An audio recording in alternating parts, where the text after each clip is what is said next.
আজকে কিছু পেঁপে গাছে খাবার দিতে এসেছি। এই যে দেখেন, এই পেঁপে গাছটায় একেবারে পেঁপে হয়ে একেবারে ভরে আছে, কিন্তু মাথায় কিন্তু মনে হচ্ছে সূর্যের কারণে দেখা যাচ্ছে কিনা জানি না, ফুল আসছে না। তো এটা আসার কথাও না, কারণ পেঁপে গাছে কিন্তু অনেক খাবারের প্রয়োজন হয়। আসসালামু আলাইকুম, সবাই কেমন আছেন?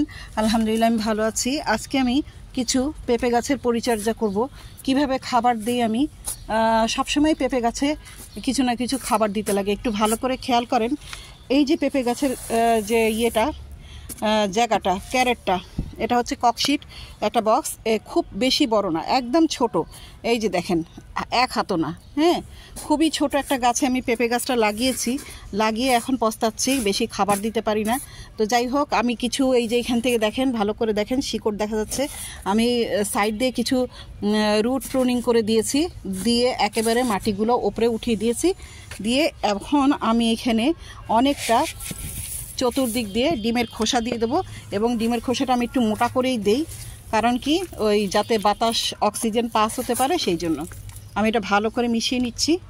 পরে আমি এখানে দিয়ে দেব, এখানে আছে জৈব সার, পাতা পচা সার, তারপরে চা পাতা, ছাই সব মিলানো, আর এখানে দিয়ে দেব কেঁচো কম্পোস্ট, ভার্মি কম্পোস্ট দিয়ে দেবো। আমার কাছে বেশি ছিল না, আর গোবরও, শুকনা গোবরও নাই, যার কারণে অল্প করে দিলাম।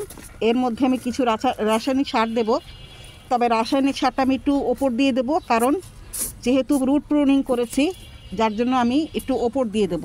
তারপরে এবার মাটি চাপা দিয়ে দেবো। এখন আমি এখানে নিয়েছি শিংকুচি, হাড়ের গুঁড়া, ড্যাপ, তারপরে জিঙ্ক 10টা, তারপরে হচ্ছে অনুখাদ্যও কিছু নিয়েছি।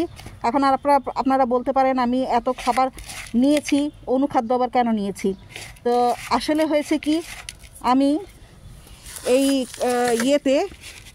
পেঁপে গাছের গোড়ায় কিছুদিন আগে ফুরাডান ব্যবহার করেছি। ফুরাডান ব্যবহার করলে কিন্তু মাটির উর্বরতা অনেকখানি কমে যায়, যার কারণে মাইক্রো নিউট্রিয়েন্ট অনেক কমে যায়। একে খাবারের যোগান দেওয়া অনেক জরুরি, সেই জন্য মাইক্রো নিউট্রিয়েন্টগুলো যখন নষ্ট হয়ে যায়, সেই জন্য অনুখাদ্যের মধ্যে অনেক মাইক্রো নিউট্রিয়েন্ট আছে। রাসায়নিক সার দেওয়ার পরেও আমি অনুখাদ্য দিয়েছি। তো এখন আমি ভালো করে মিশিয়ে নেব। ভালো করে মিশিয়ে নিয়ে এইখানে ওপর থেকে আবার ভালো মাটি দিয়ে দেবো, আগে থেকে তৈরি করা মাটি আছে আমার। আর এই গাছের গোড়াটা দেখেন আমি উঁচা করে রেখেছি। এখন আমি এই যাতে ইয়েতে না যায়, গাছের গোড়ার মধ্যে সারগুলো না যায়, সেই জন্য একটু উঁচা করে রেখেছি।